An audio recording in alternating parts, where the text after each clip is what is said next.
Most organizations fail to stop breaches for a simple reason. They are trying to secure systems they never actually learned how to build. This graphic maps out a T-shaped capability matrix.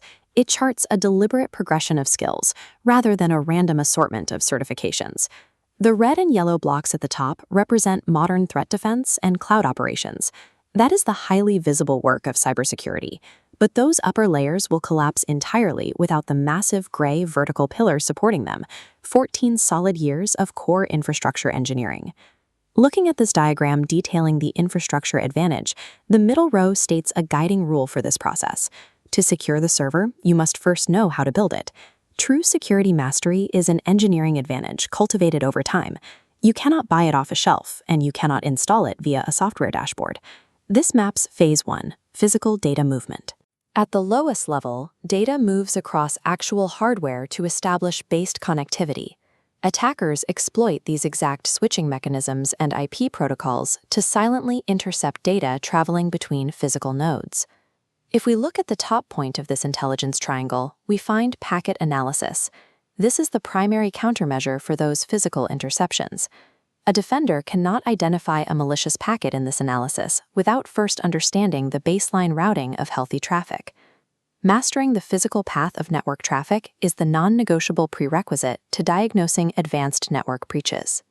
Moving up from cables, we see the internal environments of a Linux server rack and a Windows enterprise server.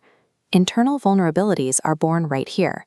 Mismanaged Linux security permissions or poorly deployed Windows system services create the exact gaps attackers exploit. A poorly deployed identity management infrastructure, like Active Directory, is a perfect example. If the initial deployment is flawed, attackers can bypass external defenses and gain total administrative control over the entire domain. The attack surface includes the internal cross-platform permissions of every server you deploy. It is a mistake to think of it strictly as the external firewall perimeter. This table breaks down the shift into active operations. Once you know how to build the infrastructure, you pivot to defending the perimeter and mastering incident response. Returning to our intelligence triangle, the bottom left point highlights open source intelligence, or OSINT. Defenders use this data proactively to track adversary behavior before the attacker even reaches the network perimeter. Let's test this logic. Imagine an attacker breaches the firewall, moving laterally between an internal Linux server and a Windows database. Pause for a moment. Which foundational layer failed, and what specific tool stops them? The first half of the answer lies at the system administration layer. The initial failure happened because the internal attack surface between those two servers was not properly minimized. To intercept the attacker's internal movement, you have to revert to your core networking tools, specifically PCAP and Wireshark for malicious traffic analysis. Active defense always relies on foundational infrastructure skills. This cloud operations diagram illustrates a highly scalable serverless architecture, but notice the dark physical nodes nested directly inside the center. Migrating to platforms like AWS does not eliminate physical layer logic, it simply hides it behind software.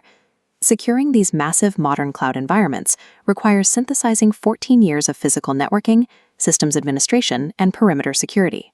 This tech stack matrix maps out the complete framework of a synthesized professional. It starts at the absolute bottom with specialized analytics and spatial intelligence, which directly supports the core infrastructure routing and server management of Layer 2. You can only operate the advanced disciplines in Layer 3, security operations, and Layer 4, cloud and threat intel, when they are stacked directly on top of that reliable bedrock. Security is an infrastructure engineering discipline, optimized for defense. If you want to stop a modern breach, you must start at Layer 1 and deliberately stack your capabilities.